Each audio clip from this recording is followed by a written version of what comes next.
நம்முடைய தொலைபேசி வாயிலாக தொடர்ந்து பேராசிரியர் கிளாட்சன் சேவியர் இணைந்திருக்கிறார். வணக்கம் சார்.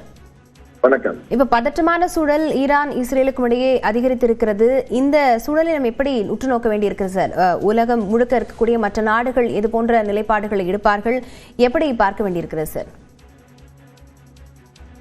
நீண்ட நாட்களாக எது நடக்கக்கூடாதுன்னு எதிர்பார்த்தமோ அது இப்ப நடந்து இருக்கு. திட்டமிட்ட ஒரு தாக்குதல்னு தான் என்ன சொல்லணும். ஒரு அமைதிக்கான சூழல் அங்க நிலவில அப்படிங்கிறது எல்லாருக்கும் தெரியும்.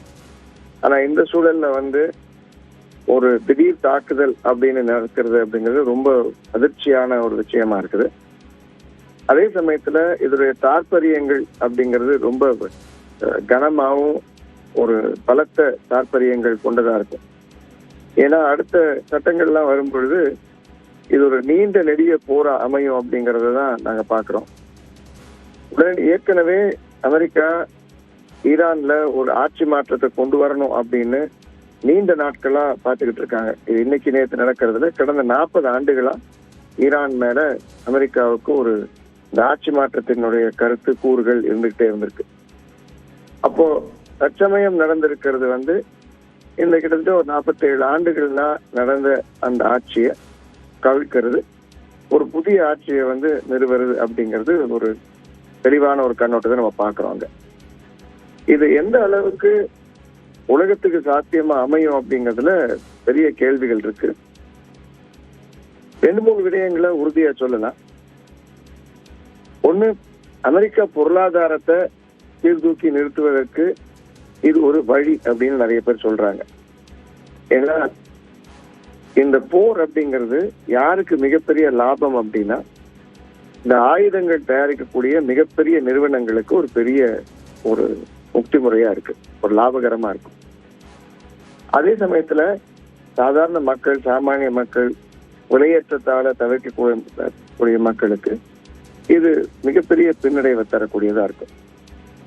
எண்ணெய் விலை மற்றும் அதை ஒட்டி இருக்கக்கூடிய மற்ற விலைவாசி எல்லாமே அதிகரிக்கக்கூடிய வாய்ப்புகள் நிறைய இருக்கு. அப்போ இனிமே பொறுத்திருந்து பார்க்க வேண்டியது அப்படின்னு சொல்றத விட உடனடியாக பொறுத்திருந்து பார்க்காமல் இப்ப உடனே தேவையான அந்த அவசரகால நடவடிக்கைகளை நாடுகள் எடுக்க தொடங்கியிருக்காங்க. ஒன்று, அங்கிருந்து இருக்கக்கூடிய லட்சக்கணக்கான இந்தியர்கள், அவர்களுடைய நிலைமை, அந்த பிராந்தியத்தில் இருக்கக்கூடிய மக்கள் இதை எப்படி எதிர்கொள்ள போறாங்க அப்படிங்கிறது நம்ம இந்திய அரசாங்கம் கொடுக்கக்கூடிய அந்த அனுசரணையில தான் இருக்கு. அது மட்டும் இல்லாம மற்ற நேரங்கள்ல நம்ம பார்க்கும் பொழுது எப்படி இது அமையும் அப்படின்னா அங்க இருக்கக்கூடிய விமான தளங்கள் எல்லாத்தையுமே இப்ப மூடிட்டாங்க.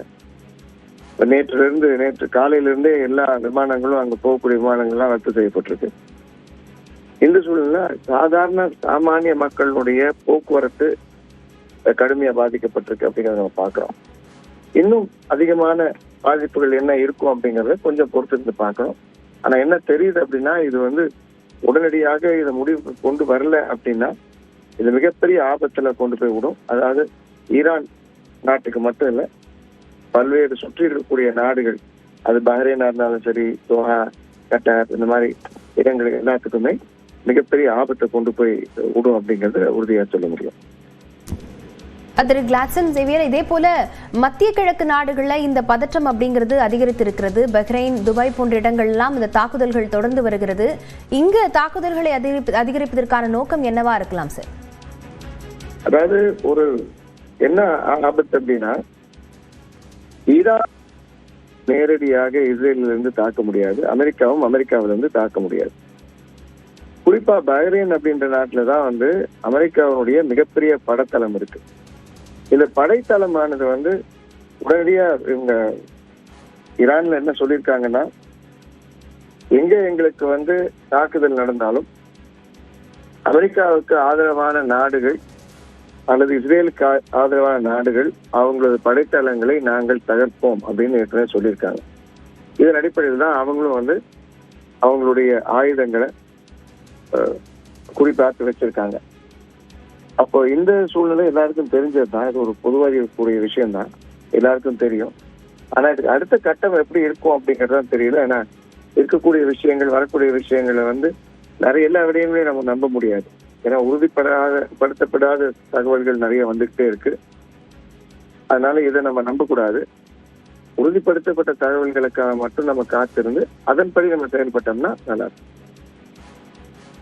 கிளாட்சன் சேவியர், அதே போல நீங்க சொன்னது மாதிரி உறுதிப்படுத்தப்படாமல் ஈரான் தரப்பிலிருந்து உறுதிப்படுத்தப்படலை அப்படின்னாலும் ட்ரம்ப் வந்து அவருடைய பக்கத்துல அதிகாரப்பூர்வமா கமேனி உயிரிழந்து விட்டார் அப்படின்னு அறிவித்திருக்கிறார். இது ஈரான் மக்களுக்கும் அமெரிக்கர்களுக்கும் இந்த ஒரு நற்செய்தி அப்படிங்கிற மாதிரி பொருள்படும்படியாகவும் அவர் பதிவிட்டிருக்கிறார். இதனுடைய பின்னணியை நம்ம என்னவாக பார்க்க வேண்டியிருக்கு சார்? அதாவது அதான் சொன்னேன், இந்த ட்விட்டர்ல சொல்றது இந்த மாதிரி விடயங்கள் எல்லாம் நம்ம உடனடியா அதனுடைய முகதாட்சணைக்காக நம்ம எடுத்துக்கொள்ள முடியாது. கொஞ்ச நேரம் நம்ம பொறுத்திருந்து பார்க்கணும். ஏன்னா ஒரு பதட்டமான சூழ்நிலையில அவங்க கமேனியை நோக்கி தாக்குதல் நடத்தியிருக்காங்க. அந்த நடத்தின தாக்குதல்ல அவங்க வெற்றி பெற்றிருக்காங்கன்னு சொல்றதுதான் அவங்களுடைய நியாயப்படுத்துதல். இந்த நியாயப்படுத்துதல ஈரான் வெரிஃபை பண்ணணும். உறுதிப்படுத்தினாதான் நம்ம நம்ப முடியும். அல்லது அவருடைய உடலை வந்து இவங்க நேரடியா காமிக்கணும். உறுதிப்படுத்தப்படாத தகவல்கள் அப்படி இருக்கும் பொழுது இது எப்படி சொன்னாங்க? ட்ரம்ப் என்ன சொன்னாரு? அவங்களுடைய அணு ஆயுத கிடங்குகள் எல்லாத்தையும் நாங்க அழிச்சிட்டோம் அப்படின்னு ஒரு சில மாதங்களுக்கு சொன்னார். முழுமையாக அழிச்சிட்டோம், குண்டு போட்டோம்னு சொல்லி போட்டோ எல்லாம் காமிச்சார். ஆனா இப்ப ஏன் போய் திரும்ப தாக்குறாங்க? அப்ப அழிக்கலையா? அவங்க சொன்னது வந்து தவறா அப்படிங்கறத வந்து நம்ம கொஞ்சம் பார்க்கணும்.